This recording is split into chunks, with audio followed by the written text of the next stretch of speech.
이어서 하나님을 향한 바울의 찬양의 이유에 대해서 함께 말씀을 살펴봤습니다.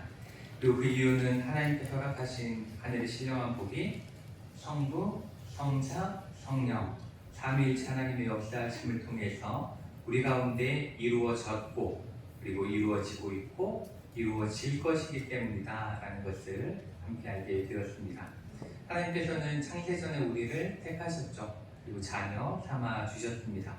그리고 예수 그리스도의 십자가 보혈의 피를 통해 하나님과의 관계를 멀어지게 하려고 했던 죄의 문제를 해결해 주셨습니다. 그리고 그 구원의 날까지 성령께서 보증해 주심으로 우리를 이끌어 가실 것이다. 결국은 자녀로 확증하실 것이다 라는 것을 우리 함께 살펴보았습니다. 이 모든 것은 우리의 노력이 아니죠. 우리의 노력이 아니라 오로지 삼위일체 하나님의 한량없는 은혜로 우리가 구원을 받게 된 것이고, 구원받은 우리를 끝까지 책임지시는 것도 우리의 노력이 아니라 하나님의 은혜로 이루어진다는 걸 알게 되었으니 어찌 찬양하지 않을 수 있겠는가 라고 말씀하고 있었던 것입니다. 그런데 우리는 이 은혜가 얼마나 크고 놀라운지 잘 알지 못하고 깨닫지도 못합니다. 그래서 하나님께서는 성령을 보내주셨죠. 지혜와 총명의 영을 보내주셔서 우리로 하여금 그것을 깨닫게 하십니다. 그러니 우리가 그 하나님의 크신 은혜를 깨닫기 위해서는 성령 충만해야 된다라는 걸 우리가 꼭 기억해야 합니다. 이제 하나님의 은혜에 대한 찬양에 이어서 오늘은 에베소 교회를 향한 사도 바울의 기도에 대한 말씀을 함께 나누도록 하겠습니다. 그런데 제가 에베소서 처음 이렇게 말씀드릴 때 어떤 말씀을 드렸냐면, 에베소서는 딱 에베소 교회만을 위해 쓴 편지가 아니다라는 것을 말씀드렸어요. 그렇죠? 주변에 있는 모든 교회들도 함께 돌려가며 읽어라, 돌려가며 읽으면서 하나님의 은혜를 나누라, 이렇게 보낸 편지다. 그래가지고 회람서신, 돌려있는 회람서신이라고 제가 한번 말씀을 드렸습니다. 그러니 오늘 이 에베소 교회를 향한 기도도 단지 에베소 교회와 에베소 성도만을 위한 기도가 아니다라는 거예요. 모든 교회를 향한 사도 바울의 기도다라고 우리가 이해할 수가 있습니다. 그러니 이 말씀을 우리가 읽으면서 사도 바울은 도대체 교회를 위해서, 교회를, 하나님을 믿는 교회를 위해서 무엇을 위해 기도하고 있는가, 무엇을 기도하고 있는가를 알아볼 수가 있는 겁니다. 그런데 오늘 이 본문을 살펴보기 전에 이 에베소서 1장 말씀 전체를 통해서 신앙생활의 기초란 무엇일까에 대해서 한번 생각을 잠시 해봤으면 합니다. 이 에베소서 1장에서 사도 바울은 가장 먼저 뭘 했죠? 하나님께서 베푸신 은혜를 확신하며 찬양했습니다. 그렇죠? 찬양하는 일을 했고, 그리고 찬양받기 합당하신 하나님에 대한 온전한 믿음을 가지고 기도하고 있습니다. 그래서 1장은 찬양과 기도로만 딱 이루어져 있죠. 이렇게 찬양과 기도, 이 두 가지는 우리 신앙생활의 가장 기본이라고 할 수 있습니다. 기초가 된다라고 볼 수 있죠. 그리고 또한 이 찬양과 기도는 믿음이 바탕이 될 때 가능합니다. 온전한 믿음이 없으면 찬양과 기도가 나오지 않습니다. 구원하심과 인도하심에 대한 믿음이 있을 때 우리는 하나님을 전심으로 찬양할 수 있습니다. 그저 입으로만 찬양하는 것이 아니라 전심으로 찬양할 수 있죠. 그리고 그 믿음이 있을 때에 우리는 하나님을 온전히 신뢰하게 됩니다. 저 믿음 가운데 신뢰하게 되면 그 신뢰 가운데 하나님께 기도할 수 있게 된다라는 겁니다. 그러니 우리는 우리의 삶에 찬양과 기도가 넘칠 수 있는 믿음을 갖기 위해서 기도할 수 있어야 합니다. 그리고 성령 충만함을 입어서 하나님을 더 깊이 알아가며, 또 그저 입술의 노래가 아니라 또한 형식적인 기도가 아니라 온전한 믿음 가운데 기쁨으로 찬양하고 또한 기쁨으로 기도할 수 있어야 합니다. 그리고 이렇게 찬양과 기도가 풍성한 교회야말로 하나님이 기뻐하시는 교회이자 바른 믿음 가운데 서 있는 교회다라는 것을 우리는 꼭 기억을 해야 합니다. 아무리 이 자리에 사람이 많이 앉아있는다 할지라도, 아무리 화려한 건물을 우리가 가지고 있다 할지라도, 교회의 재정이 아무리 넘쳐난다 할지라도, 이러한 올바른 찬양과 기도 가운데 세워지지 않는 교회는 바른 교회, 건강한 교회가 될 수 없다는 걸 우리는 꼭 기억해야 합니다. 그래서 우리 추월교회도 이러한 진정한 찬양과 그리고 믿음의 기도로 충만한 교회를 만들어가기 위해서 우리가 함께 기도하고 말씀 가운데 바른 믿음을 갖기 위해서 함께 서가는 우리 모두가 되어지기를 원합니다. 아멘. 이제 오늘 본문 말씀으로 들어가서 오늘 우리가 함께 읽은 본문으로 들어가서 사도 바울은 교회를 위해 무엇을 기도했는가에 대해서 이제 하나씩 살펴보도록 하겠습니다.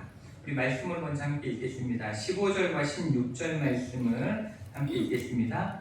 이로 말미암아 주 예수 안에서 너희 믿음과 모든 성도를 향한 사랑을 나도 듣고 내가 기도할 때에 기억하며 너희로 말미암아 감사하기를 그치지 아니하고. 아멘. 아멘. 이 말씀을 보시면 처음 시작이 뭘로 시작되고 있어요? 이로 말미암아 이렇게 말씀이 시작되고 있죠. 그래서 이렇게 시작되어져 있는데 이로 말미암는다는 건 앞에 걸로 말미암아 이런 표현이죠. 그러니까 3절부터 14절까지 한 찬양을 근거로 하여 이렇게 기도한다라는 것, 그거가 연결되어 있다는 걸 우리에게 알려주고 있는 겁니다. 이 3절에서 14절 말씀을 통해서 바울은 성부 하나님의 선택, 예수 그리스도의 십자가의 사랑, 성령의 인치심과 보증되심이라는 구원의 은혜를 찬양을 했습니다. 그리고 이제 이 하나님의 은혜에 대한 반응이 에베소 교회 교인들의 삶 속에서 어떤 식으로 실제로 나타나고 있는가, 그것에 대해서 감사하고 있다는 것입니다. 그래서 이렇게 기도하는 겁니다. 이로 말미암아 감사하기를 그치지 아니하고 이렇게 기도하고 있는 거죠. 그리고 그 구원의 은혜, 그 구원의 은혜를 받은 그 응답, 에베소 교인들의 응답이 어떻게 나타났는지에 대해서 두 가지로 사도 바울은 말씀하고 있는데, 첫 번째는 뭐라고 말씀하고 있냐면 주 예수 안에서 너희 믿음으로 나타났다 이렇게 말씀하고 있습니다. 믿음으로 나타났다라는 거예요. 그런데 여기서 이 믿음이라는 단어는 피스티스라는 단어인데 신뢰한다, 충성한다 라는 의미를 가지고 있습니다. 그런데 여기서 주목해봐야 되는 건 이 믿음이라는 단어 앞에 있는 거예요. 어떠한 믿음이냐면 주 예수 안에 있는 믿음입니다. 그렇죠? 주 안에, 예수 안에 있는 믿음, 이렇게 표현을 하고 있는 거예요. 그래서 여기서 사도 바울이 이야기하고자 하는 것, 기도하는 바는 무엇이냐면 믿음의 양을 표현하고 있는 게 아닙니다. 얼마나 큰 믿음을 갖고 있느냐 이거에 집중하고 있는 게 아니라 믿음의 대상이 누구인가, 누구를 믿고 있는가에 집중하고 있다라는 겁니다. 그러니까 사도 바울은 너희의 믿음이 많다가 아니라 너희가 주 예수께 믿음을 두고 있다라는 것에 중점을 두고 있다라는 의미입니다. 그러니까 믿음의 대상이 누구냐? 예수님이다 라는 것에 감사하고 있는 겁니다. 그리고 예수님을 뭐라고 표현해요? 주 예수라고 표현합니다. 그렇죠? 주 예수 이렇게 표현하는데 여기서 주는 퀴리오스라는 단어인데 바로 주인을 이야기하는 거죠. 주인이라는 겁니다. 그러니까 예수님이 참 하나님이시고 그리고 우리 삶의 참 주인이시다라는 그러한 믿음을 고백하고 있는 거예요.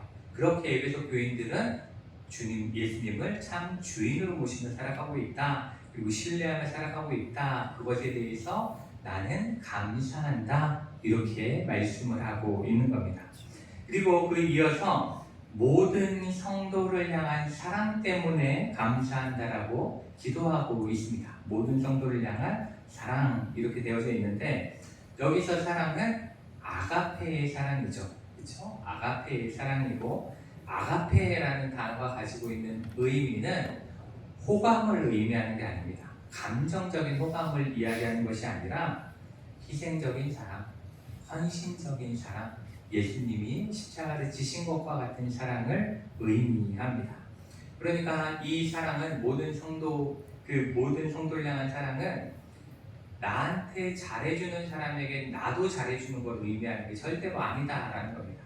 나한테 잘하는 사람한테 잘해주는 것이 아니라 조건 없이 하나님이 자기한테 잘하는 사람만 사랑해 주신 것이 아닌 것처럼 우리도 나에게 잘하는 사람만 사랑하는 것이 아니라 모두를 헌신적으로 사랑하는 그 사랑을 의미하고 있는 겁니다. 그리고 여기서 분명하게 설명하죠. 모든 성도, 그렇죠? 모든 성도 이렇게 표현을 다시 한번 해줌으로써 교회 안에 특정한 사람만 사랑하는 것이 아니라 교회 공동체 안에 있는 모든 사람들을 사랑하고 있기 때문에 감사하다. 이 사람하고 저 사람만 사랑해서 감사합니다. 이런 이야기를 하는 게 절대로 아니다라는 겁니다. 편파적인 사랑이 아니죠. 비록 내 마음에는 들지 않아요. 내 마음에 들지 않는 사람일지라도 또 때로는 나를 힘들게 하는 사람도 있어요. 그러한 사람일지라도 사랑하는 것, 나는 그러한 편파적인 것에 같이 엮이는 것이 아니라 나는 그 미움을, 그 참여를 이겨내는 사람, 그것이 아가페의 사랑이라는 것을 여기서 말씀하고 있는 겁니다. 여기서 우리가 그러한 이 말씀 속에서 또 하나 주목해봐야 하는 것이 있는데, 그건 바로 사도 바울은 이 주 예수 안에 있는 믿음, 예수 그리스도를 향한 온전한 믿음과 모든 성도를 향한 사랑, 이 두 가지를 절대로 분리해서 이야기하지 않는다는 겁니다. 사도 바울은 모든 자신이 쓴 성경 안에서 사랑과 믿음, 믿음과 사랑을 분리해 놓지 않아요. 함께 사용하고 있습니다.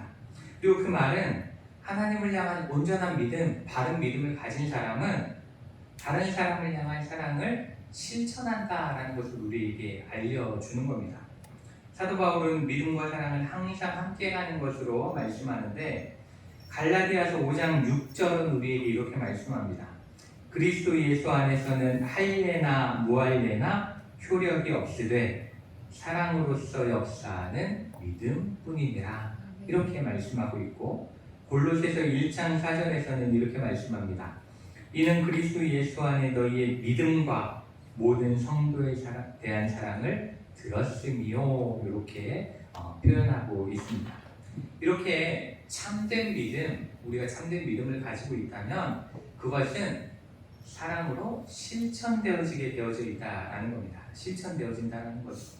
이 믿음이라는 건 머리로만 생각하는 게 아닙니다. 생각 속에서만 존재하는 게 절대로 아니에요. 나는 믿어 라고 생각한다고 믿어지는 게 아닙니다. 참된 믿음은 우리 마음속에서 살아 역사하게 되어져 있습니다. 살아 역사하게 되어져 있고, 삶을 통해 그 믿음이 사랑이라는 모습으로 증명되어지게 되어져 있는 겁니다. 이렇게 되는 거예요. 믿음은 사랑으로 표현되어지게 된 거죠. 그리고 사도 바울은 에베소 교회와 성도들의 믿음과 사랑을 요 15절 마지막에 보시면 들었다, 이렇게 말씀하고 있습니다. 그렇죠? 나도 듣고 이렇게 표현하고 있죠. 이 말씀 속에서 우리가 뭘 알 수 있냐면, 지금 사도 바울은 에베소로부터 멀리 있는 로마 감옥 안에 있습니다. 그렇죠? 감옥 안에 있는데 그 감옥 안에서조차도 에베소 교회의 사랑의, 믿음과 사랑의 소식이 들려질 정도로 에베소 교인들은 자신들이 어렵고 힘든 상황임에도 불구하고 예수 그리스도를 주로 모신 믿음을 가지고 있었고, 서로를 향한 헌신적인 사랑이 풍성했다라는 것을 우리가 알 수 있는 겁니다. 너무나 그게 소문이 나서 로마까지 전해질 정도로 그렇게 많은 믿음과 사랑이 있었다라는 거죠. 저는 이 에베소 교회 성도들의 이 믿음과 사랑이 우리 수철리 교회 성도님들의 삶에도 가득하기를 원합니다. 우리가 모일 때마다 예수 그리스도를 향한 온전한 믿음으로 함께 찬양하고 예배드리고, 또 서로를 향한 뜨거운 사랑으로 인해서 지치고 상한 마음이 회복되어지는 놀라운 은혜가 가득한 교회가 될 때, 우리는 사도 바울이 에베소 교회의 모습을 통해 하나님께 감사했듯이 우리 교회의 모습을 통해서도 언제나 하나님을 향한 감사가 넘쳐나게 될 줄 믿습니다. 이제 17절부터 19절까지의 말씀을 함께 읽겠습니다.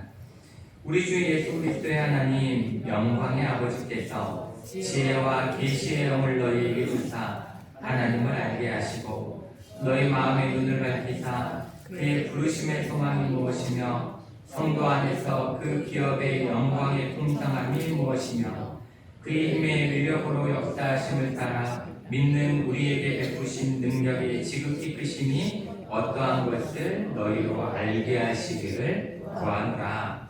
아멘. 좀 길고 어렵죠? 이 기도에서 사도 바울은 에베소 교회의 모든 성도들이 성령 충만하기 위해서 기도하고 있는 거예요. 성령 충만하게 달라고 기도하고 있는 것인데, 여기 보시면 우리 주 예수 그리스도의 하나님 영광의 아버지께서 무엇을 주라고 해요? 지혜와 계시의 영을 너희에게 주사, 이렇게 기도하고 있습니다. 여기서 지혜와 계시의 영은 인간의 지혜로운 마음 혹은 인간이 깨닫는 능력, 이러한 인간의 능력을 의미하는 게 아닙니다. 지혜와 계시의 영은 성령 하나님을 의미하는 거죠.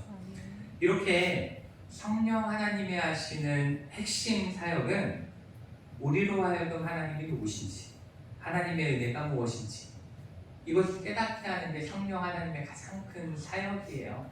물론 우리를 보증하셔서 인치시고 우리를 이끌어 가시는 그 과정 가운데서 우리를 그렇게 돕는다는 것을 의미하는 겁니다. 그래서 구약에도 보면 이 성령의 역할에 대해서 이사야서 11장 2절에 이렇게 우리에게 말씀하는데, 그의 위에 여호와의 영, 곧 지혜와 총명의 영이요 모략과 재능의 영이요 지식과 여호와를 경외하는 영이 강림하시리니, 이렇게 말씀하면서 그때에도 이미 성령께서 이렇게 지혜의 영으로 작용하실 것이다, 일하실 것이다 라는 걸 미리 말씀하고 계세요. 이렇게 지혜와 총명으로 역사하시는 한 성령님이 우리와 함께 하실 때 비로소 우리는 믿음으로 하나님을 알 수 있게 된다라고 말씀하고 있는 겁니다. 그래서 17절에 뭐라고 말씀하세요? 지혜와 계시의 영을 너희에게 주사 하나님을 알게 하시고, 이렇게 말씀하는 겁니다. 성령께서 우리 가운데 함께 하실 때 우리는 하나님을 바르게 알 수 있다라는 것을 말씀하고 있는 거죠. 또한 18절 말씀의 시작이 너희 마음의 눈을 밝히사, 이렇게 말씀이 시작되고 있어요. 바로 성령께서 우리 가운데 임하시고 우리 가운데 역사하실 때에만 우리의 마음의 눈이 밝혀진다는 겁니다. 우리 육신의 눈이 밝혀지는 게 아니라 우리 마음의 눈이 밝혀지는 것이고, 그럴 때 우리는 비로소 하나님의 계획이 무엇인지 알 수 있고 하나님의 계획을 볼 수 있다라는 것을 말씀하고 있는 겁니다. 그리고 이어서 성령께서 우리의 마음의 눈을 밝히시면 과연 우리는 무엇을 알 수 있게 되는가, 하나님의 어떠한 계획을 알 수 있게 되는가, 그것에 대해서 이제 세 가지로 말씀하고 있는데, 첫 번째는 보시면 마음의 눈을 밝혀서 뭐예요? 그의 부르심의 소망이 무엇인지 알게 한다라는 겁니다.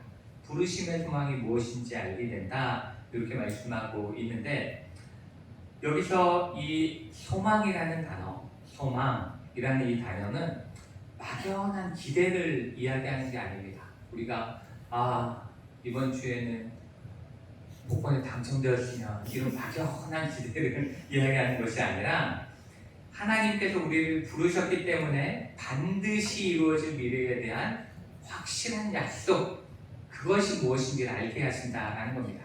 그러니까 바로 영원한 부활과 영원한 생명, 그리고 하나님 나라에서 예수님과 함께할 영원한 미래를 우리가 알 수 있게 한다라는 것을 이렇게 말씀하는 거죠. 이 사도 바울도 우리가 앞에서도 살펴봤듯이 사도 바울도 에베소 교인들도 눈앞에 보이는 현실, 그리고 자신들 앞에 펼쳐질 미래는 어때요? 너무나 암울해요. 그렇죠? 너무나 암울한 상황 가운데 있습니다. 그렇지만 사도 바울은 내 육신의 눈으로 보여지는 미래가 아니라 성령의 보게 하심으로 부르심의 소망, 성령께서 보여주시는 미래를 보고 성령께서 보여주신 미래를 깨닫기를 원했던 것입니다. 그래서 사도 바울은 그것을 깨달았기 때문에 빌립보서 3장 14절에서 이렇게 고백합니다. 그는 여전히 감옥 가운데 있어요. 빌립보서도 옥중서신이기 때문에. 그럼에도 불구하고 그는 이렇게 고백하는데, 표대를 향하여 그리스도 예수 안에서 하나님이 위에서 부르신 부름의 상을 위하여 달려가노라, 이렇게 고백을 하고 있는 겁니다. 그러니까 사도 바울에게, 이 마음의 눈이 열린 사도 바울에게 있어서는 현재의 상황, 현재의 문제, 현재의 어려움, 이런 것들은 아무런 상관이 없었다라는 것을 말씀하고 있는 겁니다. 그러니 에베소 교인들도 성령을 통해 부르심의 소망을 깨달음으로 현재 자신들이 처한 상황에 낙심하거나 낙담하는 것이 아니라 더 힘찬 발걸음으로 믿음 가운데 살아가기를 위해서 기도하고 있는 겁니다. 둘째는 성도 안에서 그 기업의 영광의 풍성함이 무엇인지 깨닫길 원했던 것입니다. 성령으로 마음이 열림으로 마음의 눈이 보임으로 성도 안에서 그 기업의 영광의 풍성함이 무엇인가 그것을 깨닫는 것인데, 이 말씀은 우리가 두 가지로 좀 이해할 수가 있어요. 첫째는 이 성도 안에서 기업의 영광의 풍성함이라는 것은 하나님께서 성도들에게 주실 영광스러운 상속, 앞으로 주실 자녀돼서 이제 영원히 다스릴 하나님 나라, 이것을 의미한다라고 볼 수가 있고, 또 하나는 이 기업이라는 건 하나님에게 있어서 기업은 우리입니다. 나입니다. 그렇죠? 나예요. 그렇기 때문에 성도 자신이 하나님에게 있어서 얼마나 귀한 재산인지, 얼마나 소중한 존재인지를 온전히 깨닫게 된다라는 것입니다. 성령을 통해서만 우리가 이걸 알 수 있다라는 거죠. 앞에 나오는 부르심의 소망과 같이 하나님이 우리에게 허락하신 상속자로서의 풍성한 은혜는 세상이 주는 일시적인 만족과는 완전히 다르죠. 하나님이 상속자에게 주신 은혜는 영원한 것이기 때문에 그것이 풍성합니다. 그렇죠? 가득 차게 되어져 있죠. 또한 두 번째 의미로 우리가 생각해 보면, 우리는 성령께서 우리의 눈을 열어주실 때에 비로소 내가 하나님께 얼마나 소중한 자녀인지, 하나님께 얼마나 소중한 자인지를 깨닫게 됩니다. 우리는 내 자신에 대해서 하찮게 여길 때가 많이 있습니다. 그렇죠? 다른 사람과 똑같이 그냥 평범한 존재, 혹은 다른 사람보다 못한 존재, 이 자본주의 사회에서 돈이 없는 가난한 존재, 건강하지 못한 사람, 이렇게 생각할 수가 있습니다. 그렇지만 하나님에게 있어서 우리는 그런 존재가 아니다라는 겁니다. 하나님께 있어서는 너무나 소중한 하나님의 자녀이고 하나님의 재산이다라는 것을 말씀하고 있습니다. 그래서 우리가 이렇게 고백하는 거죠. 택한 족속이요, 왕같은 제사장이요, 거룩한 나라, 하나님의 소유된 백성입니다. 이렇게 고백할 수 있는 겁니다. 우리가 축복성 부를 때 그렇게 이야기하지만 옆에 사람이 정말 택한 족속인지 거룩한 제사장인지 그걸 모르고 그냥 입으로만 찬양할 때가 있지만, 이 성령 충만함을 입으면 나도, 내 옆에 있는 성도, 옆에 있는 분들도 전부 다 하나님의 너무나 귀한 자녀, 하나님의 너무나 귀한 소유라는 걸 깨닫게 된다는 것입니다. 우리가 거울을 보거나 내 삶을 보면 믿을 수 없는 일이지만 성령께서 우리의 마음 문을 여시면 그 가치를 보게 되고, 그러면 내가 어떻게 살아가게 되겠어요? 그 귀한 소중한 자녀로서의 삶을 살아가게 되겠죠. 낙심하거나 좌절하며 살지 않게 되겠죠. 감사하며 살게 될 줄 믿습니다. 실제로 그의 힘의 위력으로 역사하심을 따라 믿는 우리에게 베푸신 능력의 지극히 크심이 어떠한 것을 알게 된다, 이렇게 말씀하고 있습니다. 어렵죠? 그의 힘의 위력으로 역사하심을 따라 믿는 우리에게 베푸신 능력의 지극히 크심, 이게 무슨 말인지 잘 모르시겠죠?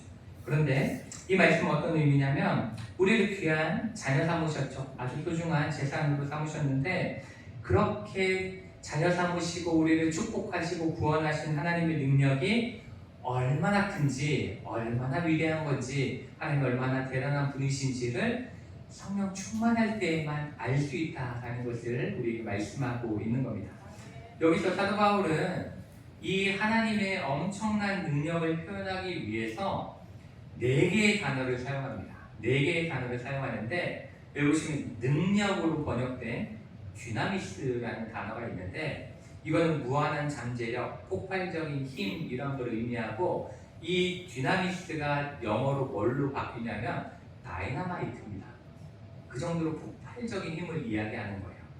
그 다음에 역사심, 이 단어는 에네르기아입니다. 그러니까 실제로 움직이는 활동적인 힘, 가만히 뭉쳐있는 힘이 아니라 활동하고 있는 힘을 의미하는데, 영어로 하면 뭐예요? 에너지를 이야기하는 거예요. 그 다음에 위력으로 번역된 크라토스라는 단어인데, 이거는 통치권적인 힘을 이야기하는 겁니다. 하나님의 그 왕 되신 하나님, 그 통치자로서의 힘, 이것을 이야기하는 게 이 위력이고, 마지막에 힘으로 번역된 이 단어는 이스키스라는 단어인데, 이것은 그 전능하신 힘, 하나님이 가지고 있는 가장 기본적인 속성이죠. 전능하신, 우리가 전능하신 하나님을 표현할 때 그 전능하신 하나님에 대한 말을 표현하고 있는 겁니다. 이렇게 이것을 통해서 뭘 이야기하는 거냐면 하나님께서는 이 모든 능력, 역사하심, 위력, 이 힘, 이걸 모두 다 가지고 하나님의 소유된 우리를 지키시고 보호하시고 승리하게 하실 거다라는 것을 말씀하고 있는 겁니다. 하나님은 자신이 가진 모든 힘을 다해서 무엇을 하시냐면 우리를 구원하시고 우리를 축복하시는 일에 힘쓰고 계시다라는 겁니다. 이렇게 이러한 하나님의 놀라운 은혜와 소망, 도우심을 깨닫기 위해서는 우리의 마음의 눈을 밝히실 성령의 임재하심이 꼭 필요해요. 그리고 그것을 위해서 사도 바울은 간절히 기도하고 있는 겁니다. 그리고 여기서 우리가 성령의 능력으로 영의 눈을 뜰 때에 우리는 언제나 나와 동행하시고 우리가 찬양할 때 하는 것과 똑같이 나와 동행하시고 모든 염려하시고 그것들을 이길 수 있는 힘이 되신 하나님을 발견할 수 있게 된다는 것입니다. 그리고 또한 이 말씀 속에서 우리가 분명히 알고 계셔야 될 게 한 가지 있는데 그것은 뭐냐면 이 하나님의 사랑, 이 하나님의 도우심, 이 하나님의 축복, 이것은 우리가 성령을 받으면 시작되는 게 아니다라는 거예요. 받으면 시작되는 것이 아니라 지금 이 시간에도 그리고 우리가 이 땅에 태어나기 전부터 지금까지 우리를 향한 하나님의 구원 계획은 빈틈없이 진행되어지고 있다라는 것입니다. 오로지 하나님의 능력으로 모든 것들이 진행되고 있는 상태다라는 것이고 단지 우리 마음의 눈이 열리지 않았기 때문에 그 하나님의 일하심이 우리 눈에 보이지 않는 것뿐이다 라는 것을 말씀하고 있는 겁니다. 이거에 대한 좋은 예로 열왕기하 6장에는 이 아람 군대가 이스라엘을 쳐들어오는 장면이 있습니다. 그런데 싸우기 위해서 예루살렘 성으로 이렇게 포위해요. 쫙 포위합니다. 그래서 너무나 걱정되는 상황에 처하게 된 거죠. 그때 엘리사의 사환, 엘리사의 그 제자가 큰 두려움에 빠집니다. 너무 두려운 거예요. 아람에게 죽을 것 같으니까 두려워가지고 엘리사에게 이렇게 이야기를 해요. 아, 내 주여, 우리가 어찌하리까? 이렇게 이야기합니다. 엘리사에게 우리가 어찌합니까? 우리 이제 죽었습니다. 이렇게 이야기를 하는 거예요. 그때 엘리사는 다른 기도를 하지 않습니다. 이렇게 딱 기도하는데 뭐라고 기도하냐면 여호와여 원하건대 그의 눈을 열어서 보게 하옵소서 이렇게 기도합니다. 그의 눈을 열어서 보게 하옵소서 이렇게 기도하고 그렇게 기도했을 때 하나님께서 이 사환의 영의 눈을 뜨게 하세요. 영의 눈을 딱 뜨니까 뭐가 보이냐면 불말과 불병거가 산에 가득하여 엘리사를 둘러싸고 있는 것이 보였습니다. 이 사도 바울의 기도는 이와 같은 겁니다. 사도 바울은 하나님께 새로운 축복을 달라고 기도하고 있는 게 아니에요. 하나님이 에베소 교회에 새로운 축복, 하이면 축복을 달라고 기도하는 것이 아니라 이미 받은 부르심의 소망, 하나님의 자녀된 기업의 영광, 그리고 하나님의 그 크신 능력을 보게 해달라고 기도하고 있는 겁니다. 우리도 사도 바울과 같이 기도해야 합니다. 성령께서 나의 눈을, 우리의 눈을 여셔서 나를 향한, 또 우리 가족을 향한, 우리 교회를 향한 하나님의 일하심을 보게 하옵소서. 그렇게 우리를 향한 하나님의 일하심을 보게 되므로 불안과 두려움으로 힘들어하는 것이 아니라 기쁨과 감사함으로 매일의 삶을 살아가게 해달라고 그렇게 기도하시는 여러분 되시기를 축복합니다. 이제 마지막으로 20절부터 23절까지의 말씀을 함께 읽겠습니다. 그의 능력이 그리스도 안에서 역사하사 죽은 자들 가운데서 다시 살리시고 하늘에서 자기의 오른편에 앉히사 모든 통치와 권세와 능력과 주권과 이 세상뿐 아니라 오는 세상에 일컫는 모든 이름 위에 뛰어나게 하시고 또 만물을 그의 발 아래에 복종하게 하시고 그를 만물 위에 교회의 머리로 삼으셨느니라. 교회는 그의 몸이니 만물 안에서 만물을 충만하게 하시는 이의 충만함이니라. 아멘.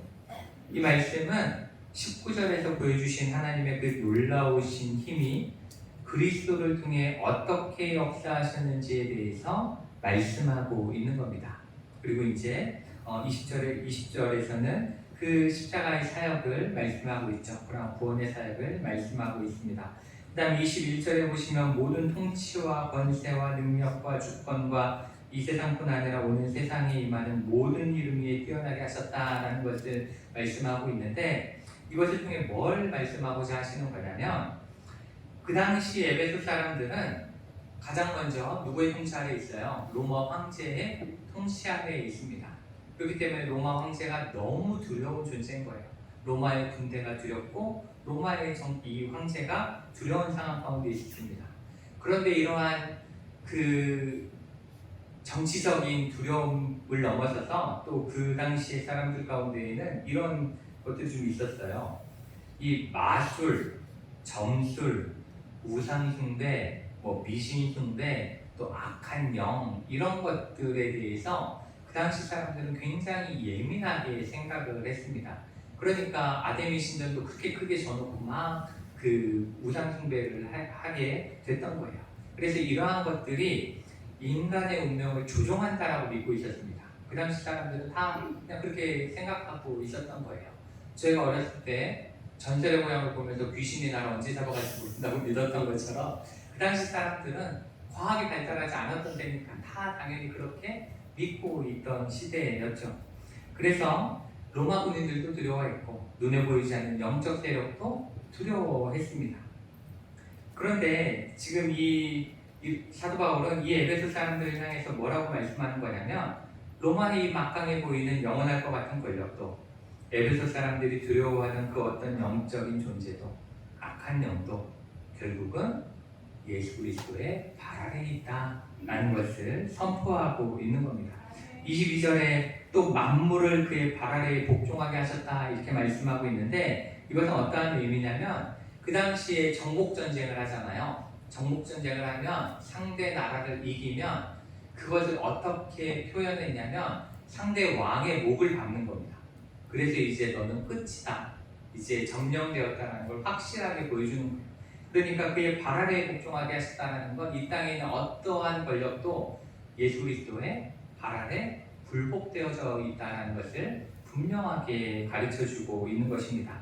그리고 그 예수 그리스도의 능력은 그냥 그때에 있는 능력이 아니라 과거에도, 현재에도, 미래에도 하나님의 나라가 임하는 그날까지 그 능력이 영원할 것이다 라고 지금 말씀하고 있는 겁니다. 그러니 이 세상의 어떠한 권세보다 크신 예수 그리스도께서 교회의 머리가 되시니, 여기 보시면 교회의 머리로 삼으셨다 이렇게 말씀하고 있잖아요. 그렇게 교회의 머리가 되시니 눈에 보이는 로마의 강력한 힘이나 눈에 보이지 않는 악한 영에 대한 두려움을 떨쳐라. 그냥 예수님께서 왕이 되시기 때문이다, 예수님께서 머리가 되시기 때문이다 라고 말씀하고 있는 겁니다. 오늘 우리도 이 바울의 기도와 같이 성령께서 우리의 마음의 문을 열어주시기 위해서 기도하기를 원합니다. 그래서 지금도 살아 역사하셔서 우리 가운데서 일하고 계신, 그리고 우리를 축복하고 계신, 또한 우리를 지키고 계신 그 하나님과 예수 그리스도와 성령의 그 은혜를 바르게 깨달음으로 이 세상 속에서 하나님의 복된 자녀로서 승리하며 살아가는 우리 모두가 되기를 축복합니다. 그리고 그렇게 살아갈 때 우리 교회는 정말 믿음과 사랑이 넘쳐나는 교회이고 오로지 믿음 가운데 승리하는 교회가 될 줄 믿습니다. 기도하시겠습니다. 사랑과 은혜가 많으신